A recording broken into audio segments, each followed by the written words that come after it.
ओम शांति।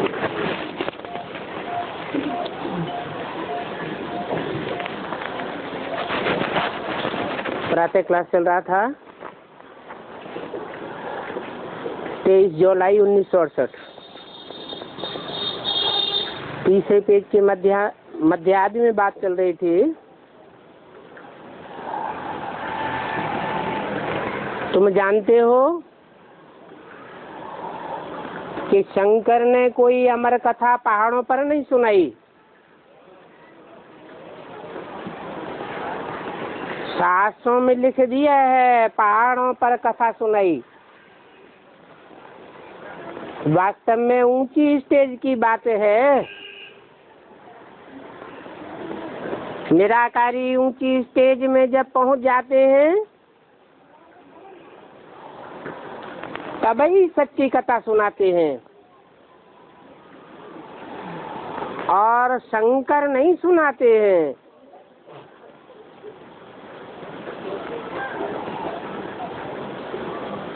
वास्तव में बाप शिव आते हैं तो आप समान शिव अर्थात कल्याणकारी बनाते हैं, और कल्याणकारी वही बन सकता है सदाकाल के लिए जो संपूर्ण निर्विकारी निराकारी निरहंकारी बने।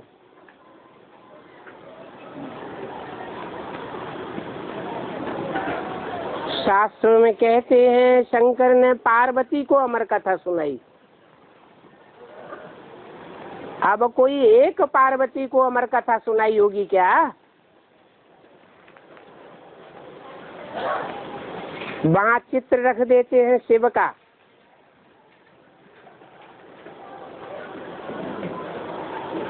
अब शिव तो ज्योति बिंदु है, बिंदु का चित्र कैसे खींचा जाएगा? वो तो विचित्र है।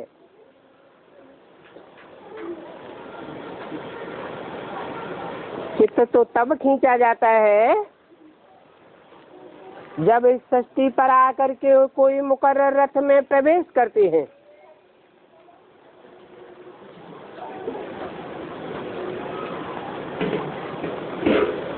तो शिव को भी रखते हैं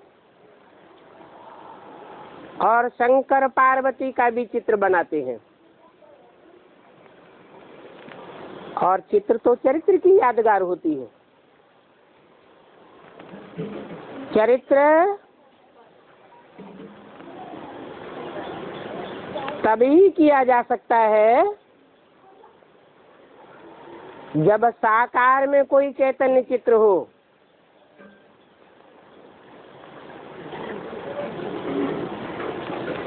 फिर भक्ति मार्ग में शिव और शंकर को मिलाए देते हैं, एक कर देते हैं। वास्तव में संगम ऊपर एक होने की बात है। शिव बाप आते हैं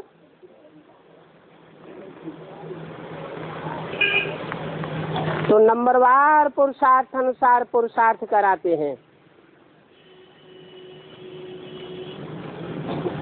जो अव्वल नंबर में पुरुषार्थी आत्मा जाती है उसको कहा जाता है कि बाप ने आप समान बनाया। निराकारी निर्विकारी निरहंकारी बनाया।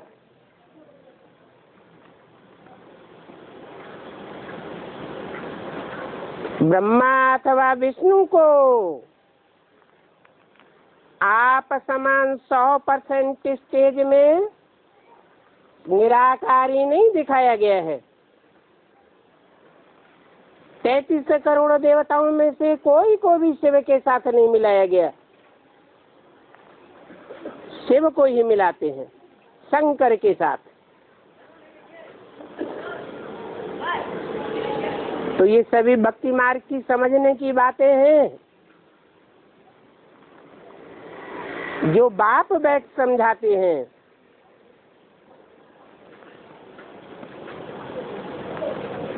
समझने वाले ब्राह्मण हैं, ब्रह्मा की औलाद। वो कोई समझाने वाली नहीं है। समझाने वाला एक ही है।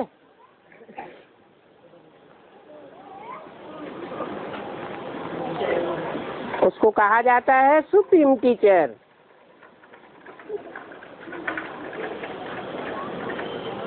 वो सुप्रीम टीचर बाप कहते हैं, अभी तुमको भक्ति का नाम भी नहीं सुनना है, क्योंकि भक्ति मनुष्य गुरुओं ने सिखाई है। भक्ति में सिर्फ सुनना सुनाना होता है, समझना और समझाना नहीं होता। भक्ति तुम्हारी बुद्धि का ताला बंद कर देती है। इसलिए कहते हैं कि भक्ति का नाम भी नहीं सुनो। ऐसे नहीं कि मुसलमानों की तरह कान बंद कर देना है, नहीं। बल बाप कहते हैं कि कान बंद नहीं करना है, सुनना तो है, परंतु एक बाप को पहचान करके एक बाप की बातें सुनना है। बाप की बातों से सच्चाई को टैली करके सुनना है। तो कान बंद नहीं करना है।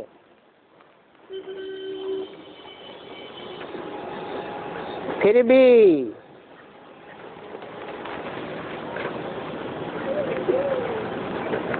जो जन्म जन्मांतर की भक्त टाइप की आत्माएं होंगी, वो कान बंद कर लेंगी।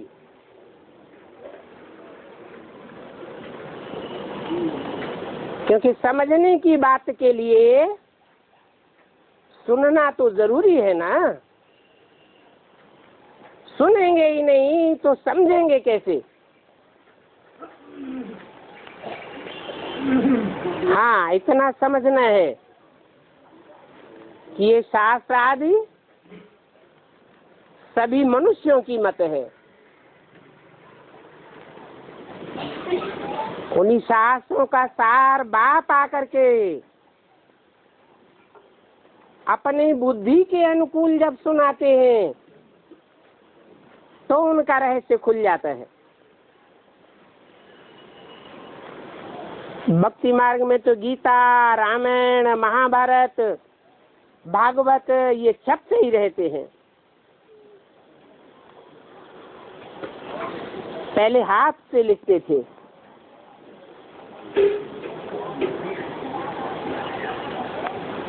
अभी छापे का अक्षर छोटा छोटा होता है। गुरु ग्रंथ साहब भी हाथ का लिखा हुआ कितना छोटा था, फिर उसे भी बड़ा बनाई दिया। महाभारत ग्रंथ कितना छोटा था, फिर कितना बड़ा बनाई दिया है।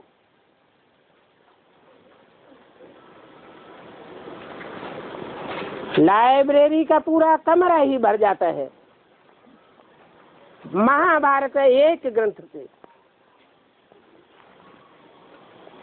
तो देखो, दिन प्रतिदिन सभी तमो प्रधान झूठे होते जाते हैं। भक्ति का ज्यों ज्यों विस्तार होता जाता है, सच्चाई निकलती जाती है और झूठ बढ़ता जाता है। इसलिए बाप कहते हैं, इन शास्त्रों में, भक्ति मार्ग की बातों में आटे में नमक मिसल सच्चाई है। पहले दुनिया की हर चीज सतो प्रधान होती है, बाद में तमो प्रधान बनती है। सतो प्रधान से सतो होते हैं तो दो कला कम हो जाती है। तो वास्तव में त्रेता को भी स्वर्ग नहीं कहेंगे, क्योंकि दो कलाएं कम हो जाती हैं। संपूर्ण स्वस्थिति में नहीं टिकते हैं।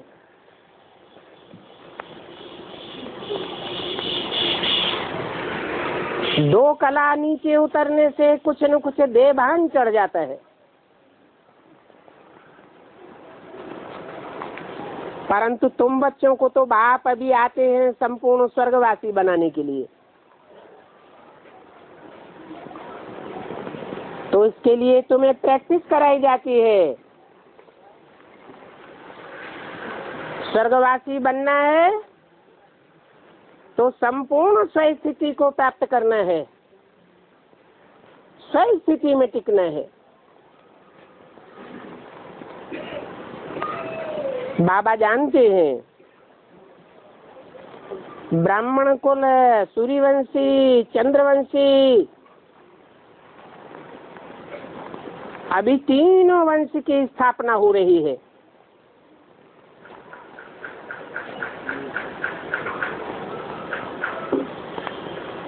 सूर्यवंशी सतयुग में होंगे,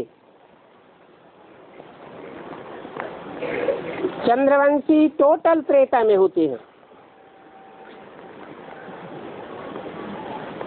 अभी तुम ब्राह्मण हो, ब्राह्मण पढ़ाई पढ़ते हैं, ब्रह्मा के मुख से पैदा होते हैं।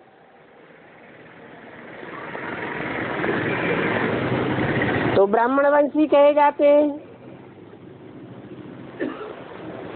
ब्राह्मणों फिर 9 कुरियां गाई जाती हैं,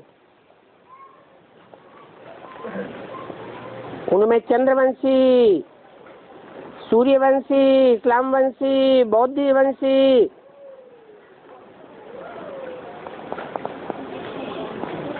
नौ प्रकार के कुल हो जाते हैं।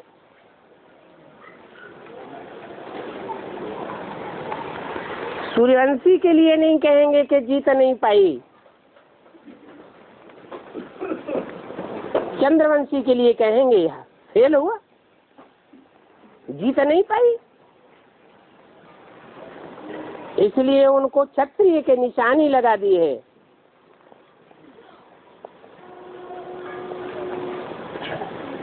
अभी तुम सब क्षत्रिय हो, माया से युद्ध करते करते हार जाते हो तो क्षत्रिय हुए ना। फिर आखिरी इन माया पर जीत भी पाते हो। जीत पाने वाले भी नंबरवार पुरुषार्थ अनुसार है। जीत पाते हैं तो सूर्यवंश में चले जाते हैं। जो कम मार्क्स से पास होते हैं उनको चंद्रवंशी कहा जाता है। कम से कम 33% मार्क्स,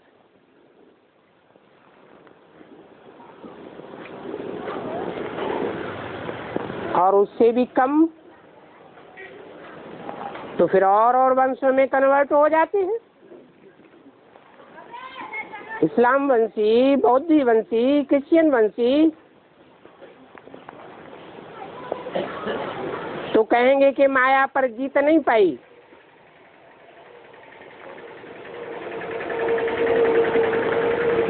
जो फेल होते हैं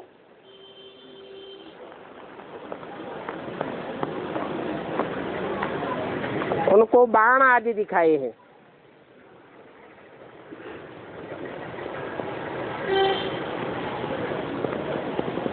भक्ति मार्ग में बाण दिखाते हैं, स्थूल में धनुष दिखाई देते हैं। वास्तव में बाप कहते हैं इस अविनाशी पढ़ाई का कभी विनाश नहीं होता है। जो भी पढ़ाई पढ़ने वाले ब्राह्मण हैं भले फेल हो जाते हैं, इस जन्म में प्राप्ति नहीं कर पाते, तो अगला जन्म उन्हें फिर ब्राह्मण का मिलता है और पूर्व जन्म की प्रारब्ध ज्ञान की ले जाते हैं।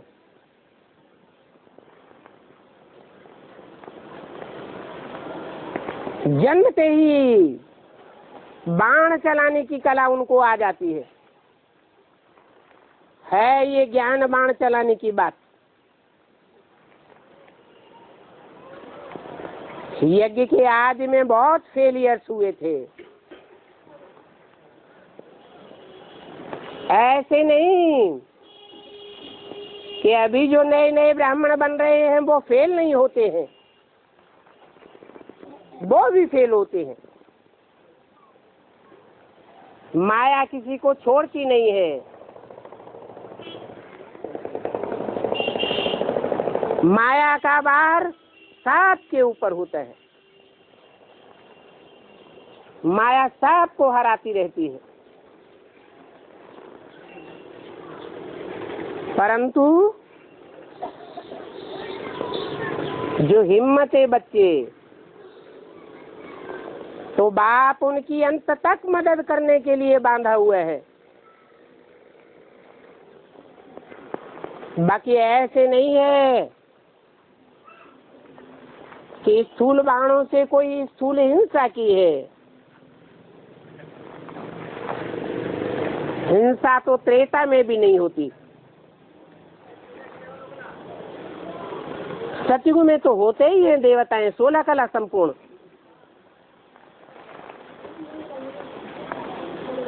सूर्यवंशी कहे जाते हैं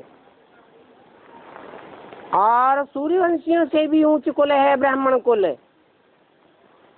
जो संपूर्ण ब्राह्मण बनते हैं वो ही सूर्यवंशी देवता कहे जाते हैं। तो गायन बन जाता है, फेल होने वाले भी पास हो सकते हैं। आज में जो परीक्षा हुई उसे फाइनल परीक्षा नहीं कहेंगे। अभी भी जो ब्राह्मणों में परीक्षाएं हो रही है माया की, उनको फाइनल परीक्षाएं नहीं कहेंगे।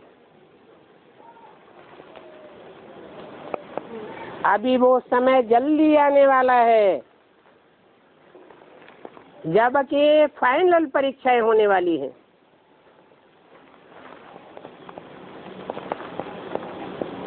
उस समय जिनकी पढ़ाई पूरी होगी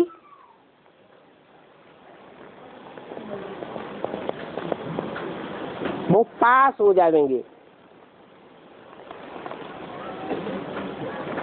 फेलियर की लिस्ट में नहीं जाएंगे, सिर्फ पास होंगे। तो कम से कम सूर्यवंशी प्रजा में आ जाएंगे और अच्छी पढ़ाई पढ़ेंगे तो राजघराने में आ जाएंगे, और भी अच्छी पढ़ाई पढ़ेंगे तो राजघराने की आत्माओं के बीच में राज्य अधिकारी बन जाएंगे। राज्य अधिकारी भी ऊंचे से ऊंचे होते हैं, जैसे मिलिट्री में रैंक होते हैं अधिकारियों के, ऐसे रैंक बन जाते हैं।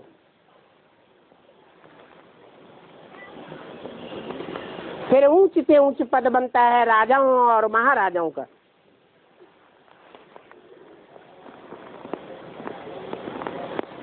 राम राज्य कहा जाता है। जरूर राज्य स्थापन करने में राम वाली आत्मा साथ से आगे गई तो कहा जाता है राम राजा, राम प्रजा, राम साहूकार। संगम युग में राम वाली आत्मा ने हर प्रकार का अनुभव किया है, फेलियर का भी अनुभव किया है, दान दे करके वापस लेने वाले चांडाल का भी अनुभव किया है। इसलिए बाप कहते हैं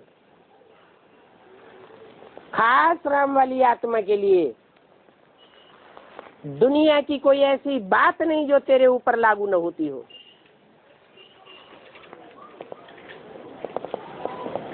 ऊंच से ऊंच पद भी वही पाता है और नीच से नीच पद भी वही पाता है।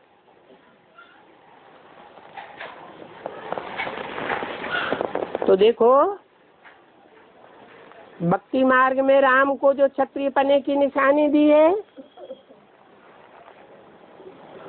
तो मनुष्य ने ऐसे समझ लिया है कि त्रेता में वहां हथियार पवार आदि होते होंगे, लड़ाई आदि लगी होगी। अभी बाप बैठ समझाते हैं ये बाण आदि क्यों दिखाए हैं।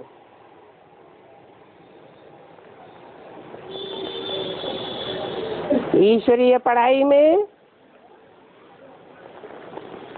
जो पढ़ते पढ़ते पहले फेल हो जाते हैं, वो टोटल फेल होने वालों को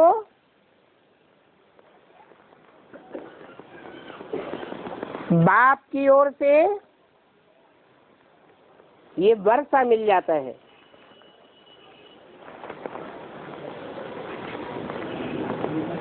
वर्षा मिलता है ज्ञान बाणों का, पुरुषार्थ रूपी धनुष का।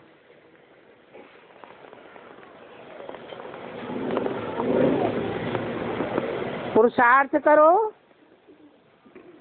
और कमाई करो। उसके लिए एकलव्य की कथा दिखाई दी है।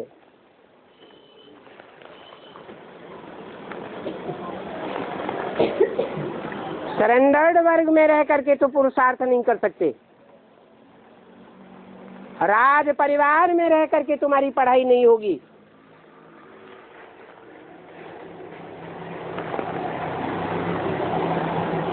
परंतु बाण आदि मिले हुए हैं, उनसे पुरुषार्थ की कमाई कर सकते हो। ऐसे नहीं कि पांडवों को ही बाण मिलते हैं, शक्तियों को भी कटारी आदि दिखाई जाती है।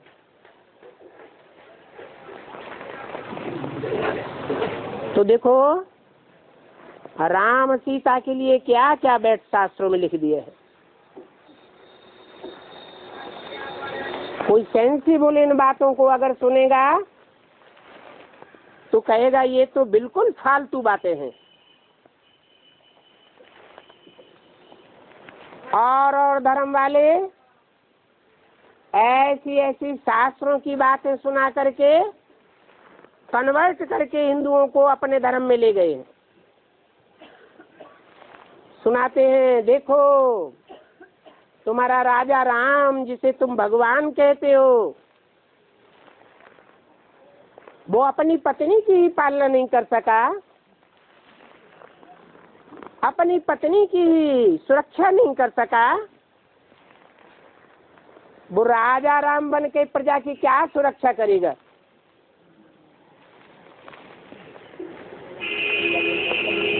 हिंदू बेचारे धर्म भ्रष्ट होते चले गए।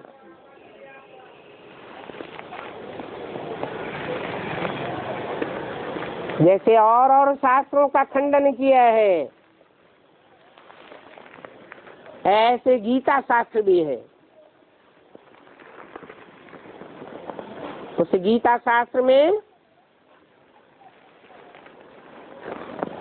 कृष्ण देवता का नाम डाल करके बिल्कुल ही खंडन कर दिया।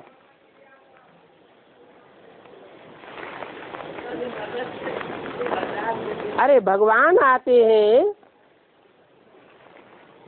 तो तो मनुष्य को देवता बनाते हैं। मनुष्य से देवता बनाने का भी तो कोई नियम कानून होगा ना। उस नियम कानून का नाम शासन करने की श्रेणी का नाम गीता रखा गया है। भगवान की सुनाई हुई गीता है, भगवान की रची हुई गीता है। गीता नंबर 1 शास्त्र है।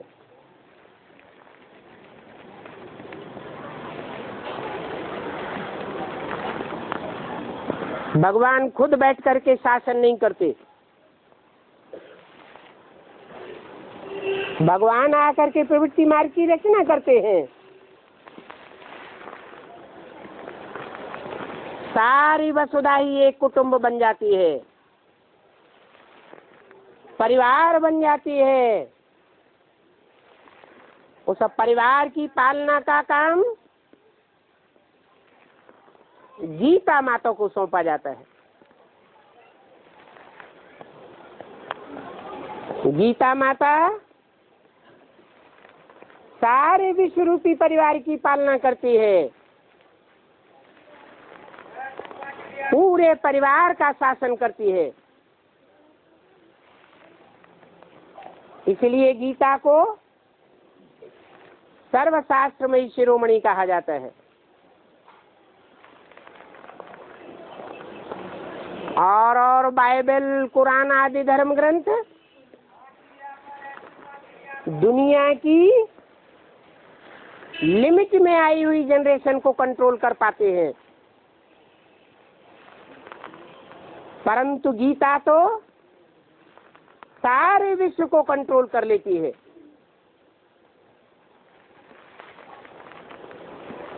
इसलिए सभी धर्म वाले गीता का प्रचार प्रसार करते हैं।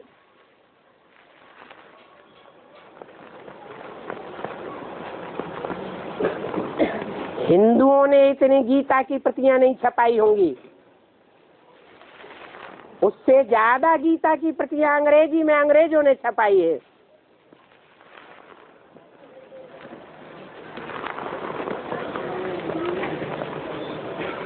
तो गीता सर्वशास्त्र शिरोमणि गाई हुई है, 7 शास्त्रों का माई बाप है।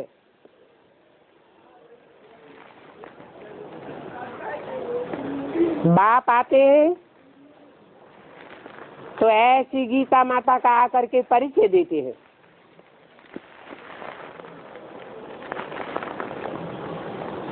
कि गीता माता कैसे सर्वशास्त्र शिरोमणि है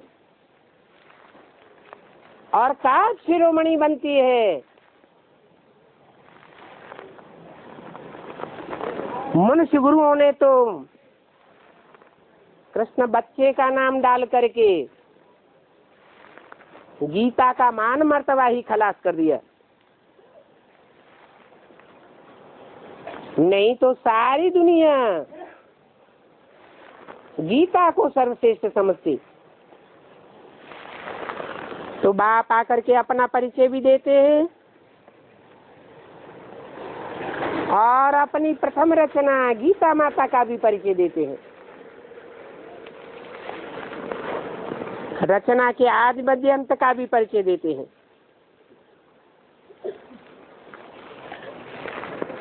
अभी तुम उस परिचय को अच्छी रीति जान गए हो,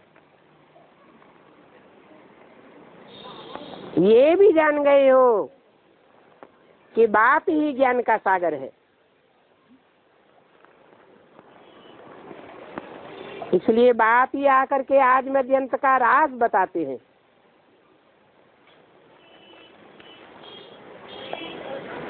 ये बेहद का बाप है, बेहद के बच्चों पर लब रहता है। ऐसा लब रहता है जो हद के बाप का लब कभी भी हो नहीं सकता। इतना लव करते हैं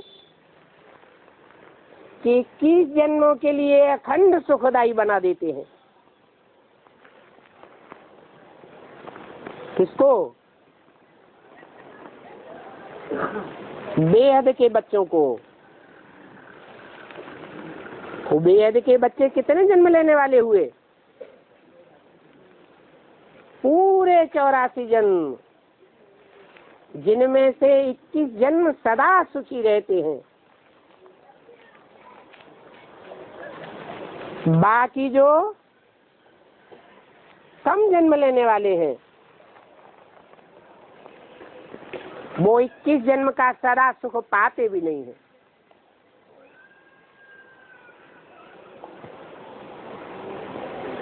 नंबरवार बच्चे बन जाते हैं। उनको देवताएं नहीं कहेंगे,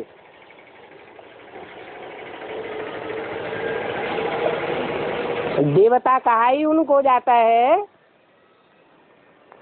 जो अपनी संपूर्ण ब्राह्मणत्व की स्टेज पर पहुंच करके किसी से लेने की इच्छा नहीं करते, देने की इच्छा करने वाले होते हैं, दाता होते हैं।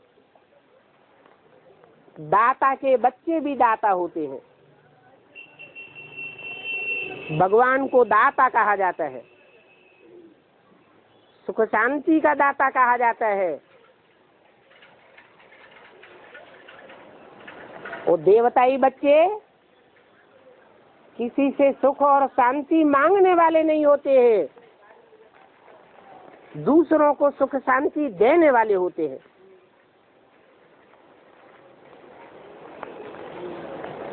सुख के लेवता नहीं, धन के लेवता नहीं, मान मर्तबे के लेवता नहीं। कोई अपमान करने वाला भी क्यों न हो, कितना ही अपमान करने वाला हो, उसको भी क्या देंगे? उसको भी मान मर्तबा देंगे। लेने की इच्छा करने वाले नहीं होंगे।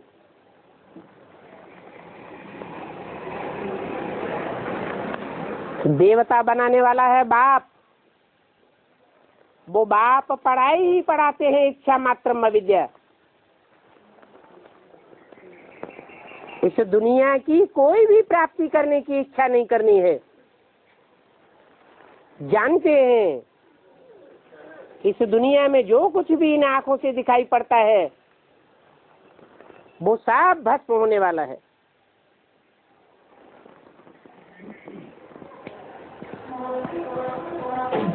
ऐसे देवता बनने वाले बच्चे संसार की 500-700 करोड़ मनुष्य आत्माओं को कितने लवली लगते होंगे। उनको बनाने वाला बाप भी लवली है। लवली ऐसे है जो तुम बच्चों के लिए 21 जन्मों के लिए सभी प्रकार के दुख दूर कर देते हैं। हद का बाप तो सभी को होता है। सतयुग में 21 जन्मों का वर्षा लिया हुआ है सभी का।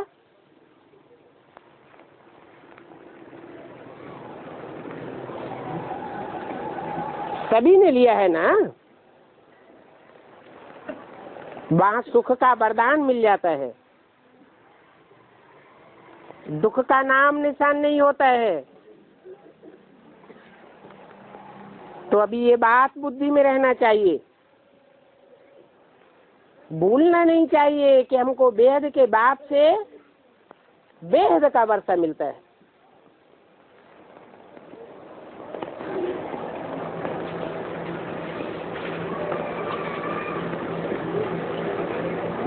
ऐसा वर्षा प्राप्त करने के लिए कोई ज्यादा मेहनत करने की भी दरकार नहीं है। सिर्फ दूसरों को मुरली सुनानी है।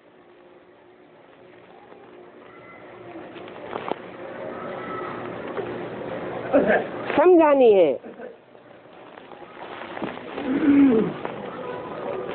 फिर भी कोई कोई बुद्धू बच्चे ऐसे हैं जो कहते हैं दूसरों को ज्ञान सुनाने के लिए हमें ब्राह्मण ही चाहिए।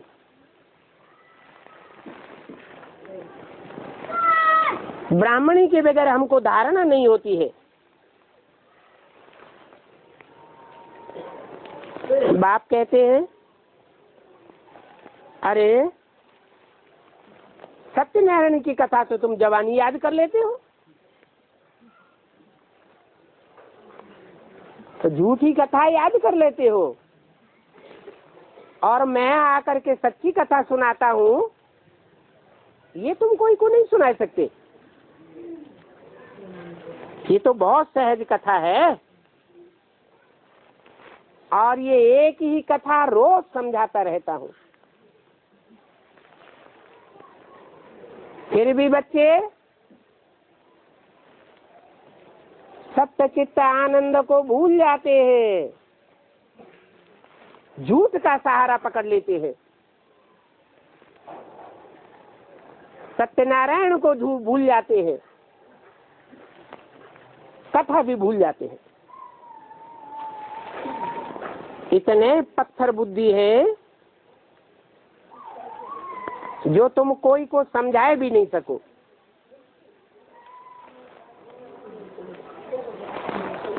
कोई 3-4 वर्ष पढ़ते रहते हैं, ऐसे पढ़ाई पढ़ने वाले भी कहते हैं हमें ब्राह्मणी चाहिए।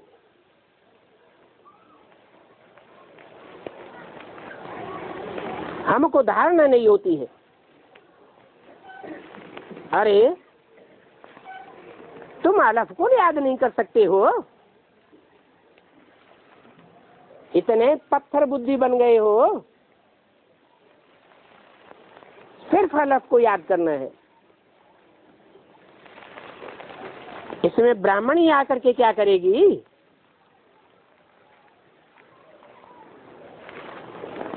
परंतु बुद्धू फिर भी ऐसे हैं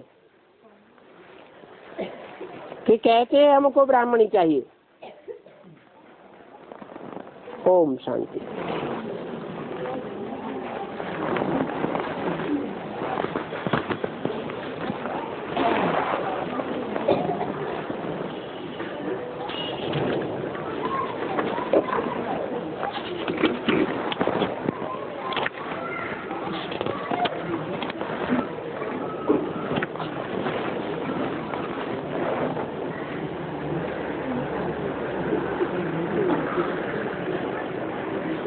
अगली वाणी है प्रातः क्लास 24 जुलाई 1968।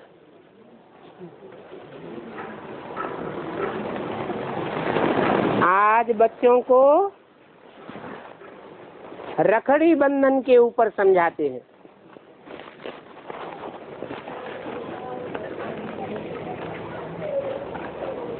क्योंकि अभी ये रखड़ी बंधन नजदीक आ गया है।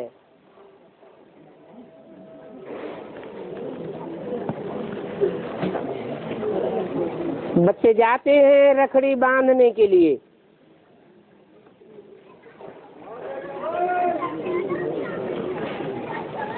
अभी जो चीज हो करके जाती है उनका पर्व या त्योहार मनाते रहते हैं भक्ति मार्ग में।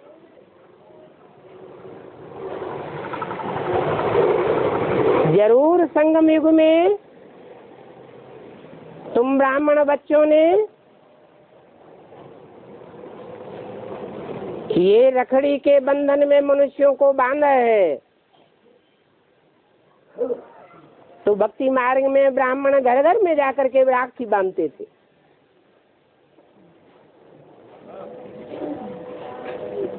ये पहले की बातें हैं। अभी तो दुनिया तमो प्रधान बन गई है, तो छोकरियां राखी बांधने लग पड़ी हैं पैसों की कमाई के लिए।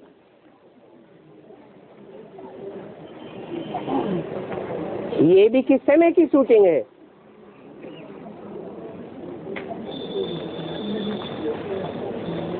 ये भी वर्तमान संगम युग की शूटिंग है।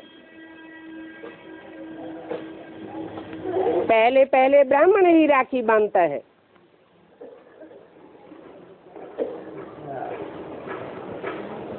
बाद में ब्रह्मा की बच्चियां ब्रह्मा के शरीर छोड़ने के बाद पैसा कमाने के लिए राखी बांधने लग पड़ती है, कोई पवित्र रहे या न रहे। अभी तुम बच्चों को सच्ची सच्ची राखी बांधनी है, सारी दुनिया के मनुष्य मात्र को पवित्रता की रक्षा के बंधन में बांधना है। बच्चों को मालूम है कि आज से पहले 5000 वर्ष तुमने ये पवित्रता का प्रतिज्ञा पत्र एक एक बच्चे से लिखवाया था।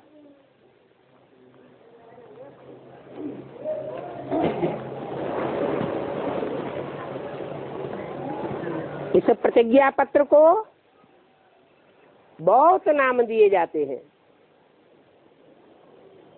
निश्चय पत्र नाम दे देते हैं, प्रतिज्ञा पत्र नाम देते हैं,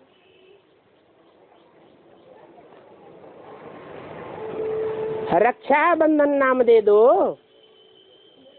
भक्ति मार्ग में रक्षा बंधन नाम दे दिया है। वास्तव में ये है प्रतिज्ञा पत्र की निशानी। सभी को कहना होता है कि पवित्र बनने की ये राखी बांधो।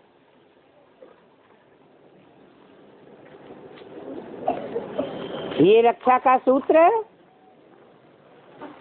हाथ में बांधा जाता है।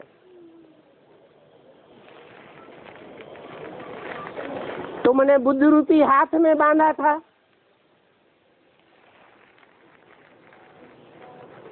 भक्ति मार्ग में स्थूल हाथ में स्थूल राखी बांधने लग पड़े हैं।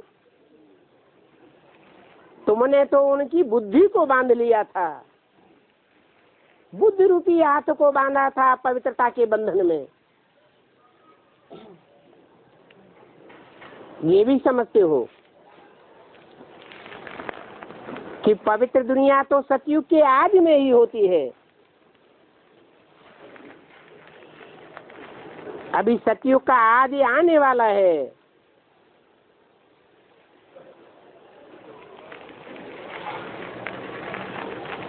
आदि लाने वाला कोई तो होगा ना। एक बाप तो अकेला कुछ नहीं करता है। बाप अपने बच्चों से ये कार्य कराते हैं। तो इस पुरुषोत्तम संगम युग पर ही रखड़ी का पर्व शुरू हुआ है, जो भक्ति मार्ग में मनाया जाएगा। जब भक्ति शुरू होगी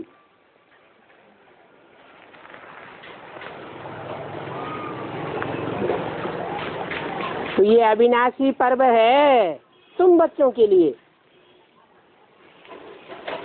इसको अनादि पर्व कहा जाता है।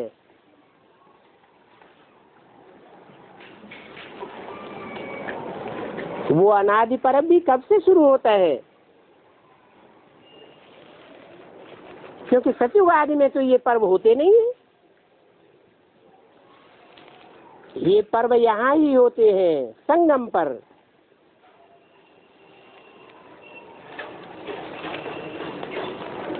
जो प्रैक्टिकल बातें यहाँ संगम युग पर होती हैं, वो फिर भक्ति मार्ग में स्थूल रूप में चल पड़ती हैं,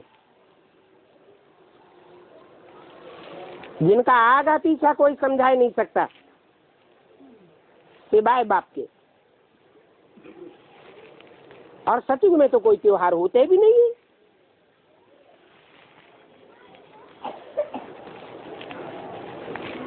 तुम पूछेंगे सतयुग में दीपमाला होगी, नहीं, वो भी यहाँ की बात है। जब बाप आते हैं तो धर्म की स्थापना के साथ साथ एक ही धर्मराज का दीवा पहले जलाते हैं।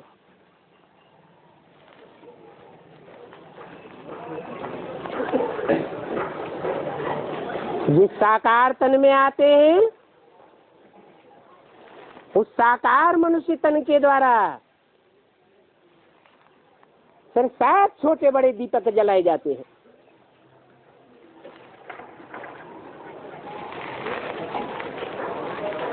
तो यहाँ की यादगार वहाँ भक्ति मार्ग में चलती चली आई है।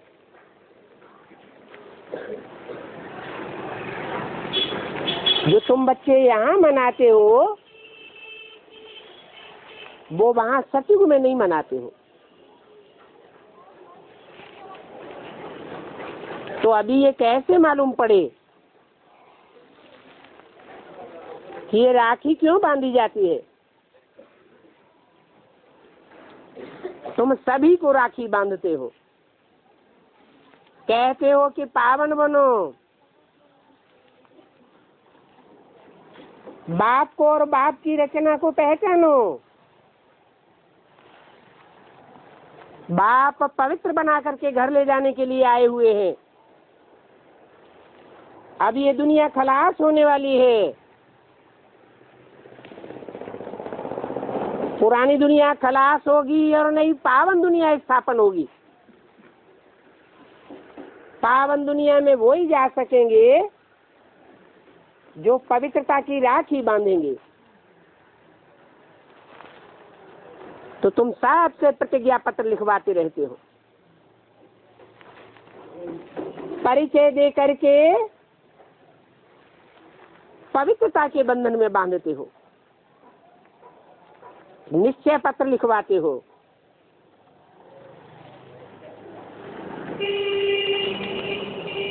त्रिमूर्ति के चित्र में भी लिखा हुआ है, ब्रह्मा द्वारा पावन दुनिया की स्थापना होती है।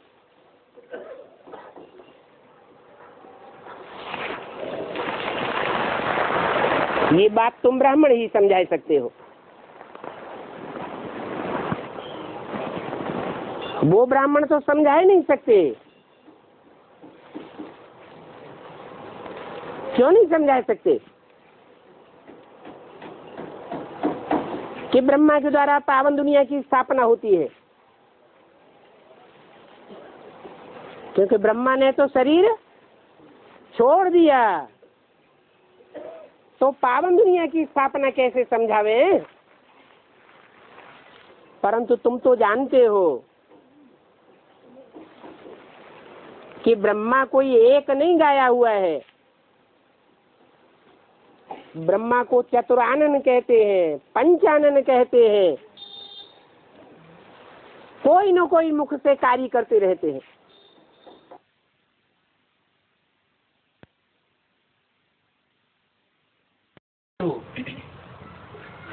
कि ब्रह्मा की आत्मा अभी भी संपन्न नहीं बनी है, अभी भी पुरुषार्थ करती रहती है।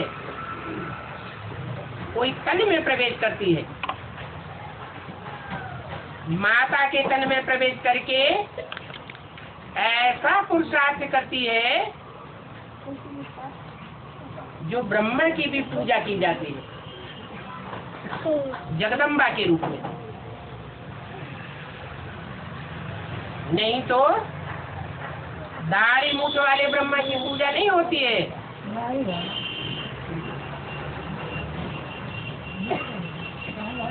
तो देखो, ब्रह्मा के द्वारा अभी भी ये कार्य जारी है।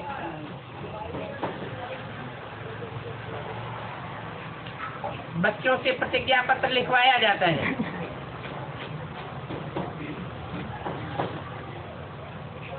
यहाँ तो तुम बच्चों की हर बात प्रैक्टिकल है।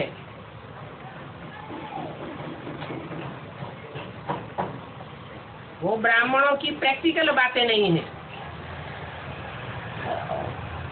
यहाँ की प्रैक्टिकल बातें फिर भक्ति मार्ग में त्योहार के रूप में मनाई जाती है। तो कहेंगे अभी है ज्ञान मार्ग का समय, तुम बात को गहराई तक समझते हो और दूसरों को समझाते हो। तुम बच्चों को अगर कोई भक्ति मार्ग की बात सुनावे तो उनको समझाना चाहिए कि हम अभी ज्ञान मार्ग में हैं। ज्ञान माना ही जानना। हम हर बात का आगा पीछा जानते हैं। कोई काम क्यों करना चाहिए, क्यों नहीं करना चाहिए, हमको जानकारी है।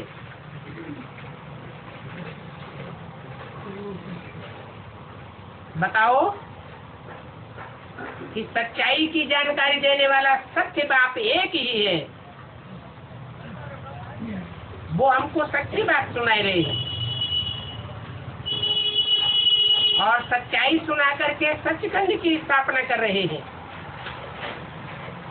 सचखंड कहो, सतयुग कहो, वहाँ सब निर्विकारी होते हैं।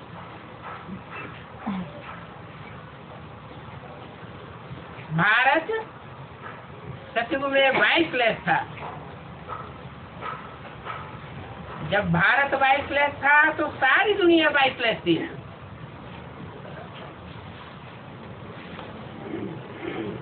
सिर्फ भारत को वाइसलेस बनाने से सारी दुनिया वाइसलेस बन जाती।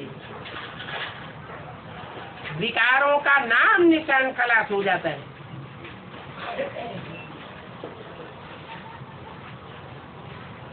परंतु सिर्फ भारत को वर्ल्ड नहीं कहेंगे।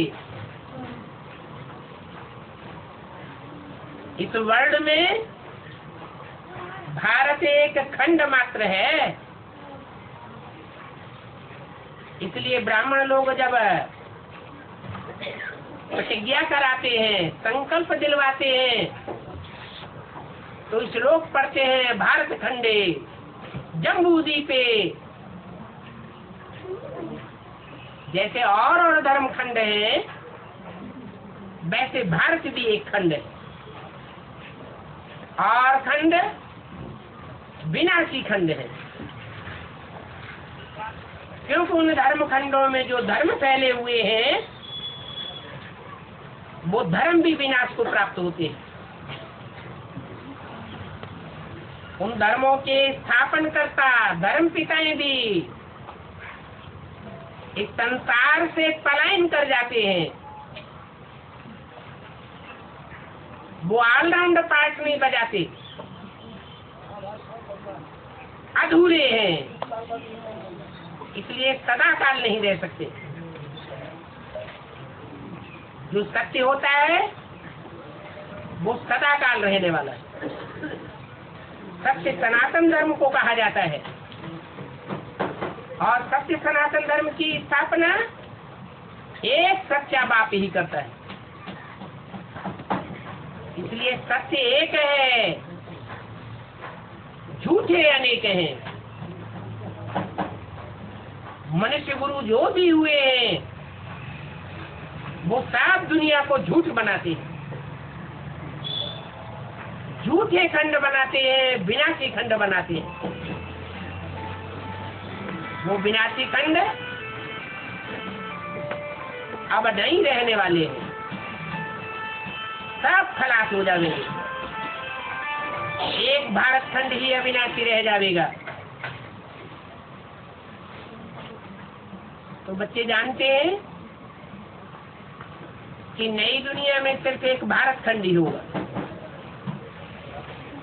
जब दुनिया पुरानी होना शुरू होती है तो और खंडों की स्थापना भी हो जाती है। सृष्टि के आदि में सिर्फ देवता धर्म ही होता है। उसको कहा जाता है पवित्र निर्विकारी धर्म। उस धर्म को स्थापन हुए 5000 वर्ष हुए। अभी ये पुरानी दुनिया बाकी थोड़े रोज है।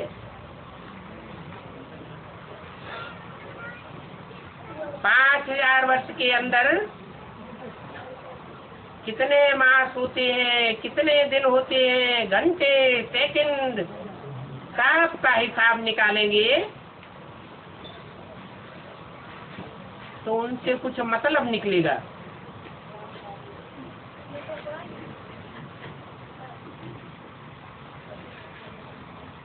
परंतु ये डिटेल की बातें हैं।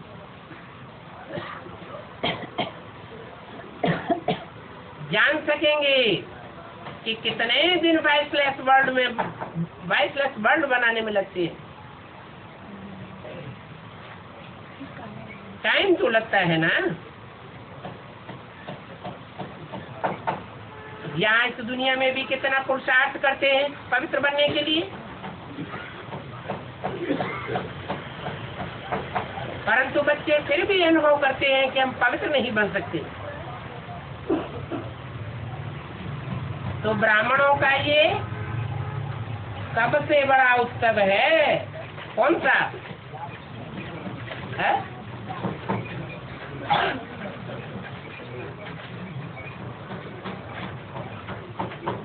अरे 4 पर्व हैं बड़े बड़े, उनमें ब्राह्मणों का उत्सव कौन सा है? रक्षाबंधन। तो ब्राह्मणों को प्रतिज्ञा करनी चाहिए। तो कागज पर लिख करके प्रतिज्ञा नहीं करनी चाहिए, दिल से प्रतिज्ञा करनी चाहिए। बाबा हम पवित्र बनकर जरूर दिखावेंगे। इस प्रकार ये उत्सव सबसे बड़ा समझना चाहिए। सभी पुकारते भी है परमपिता। परमपिता कहते हुए भी बुद्धि में ये नहीं आता है कि वो आकर के क्या परम कर्तव्य करते हैं।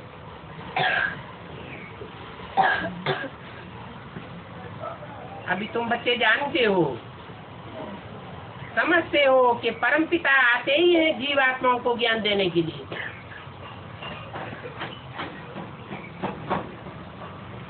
ऐसे नहीं कहेंगे कि आत्माओं को ज्ञान देने के लिए आते हैं। अकेली आत्मा ज्ञान नहीं दे सकती। आत्मा जब जीव में पार्ट बजावे, जीवन में रह करके पार्ट बजावे, तब ही ज्ञान दे सकती है।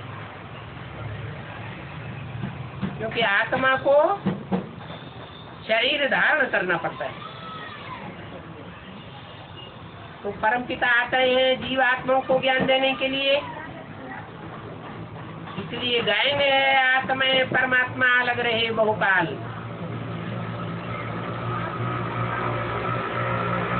ये सुंदर मेला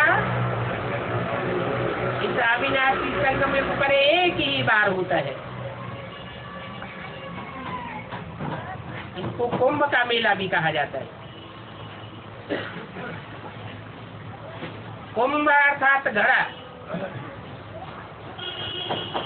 इसलिए भारत में कोई भी अनुष्ठान करते हैं, पंडितों को बुलाते हैं तो घड़े का पूजन कराते हैं, कलश पूजन। ये घड़ा किस बात की निशानी है?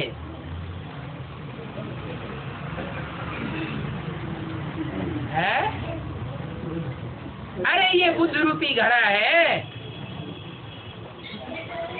वो ज्ञान जल रूपी कलश से भरा जाता है। इसकी पूजा तभी हो सकती है जब इसको पवित्र बनाया जाए। ये बुद्ध रूपी घड़ा पवित्र बनेगा तो इसमें से पवित्र संकल्प ही निकलेंगे। कोई भी अपवित्र संकल्प नहीं निकल सकता। और जब संकल्पों का बीज ही पवित्र बन जाएगा, तो जैसे गाय ने ब्रह्मा के द्वारा संकल्पों से सृष्टि रची गई, तो ऐसे ही हर ब्राह्मण के बुद्ध रूपी घड़े से अपने अपने 84 जन्मों की सृष्टि रची जाती है।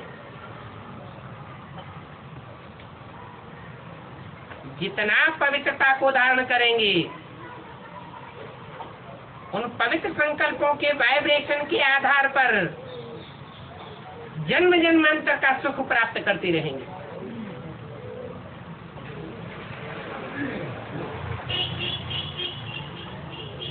ये बुद्ध रूपी घड़े की पूजा होती है। पूजा पवित्र की दिखाई जाती है।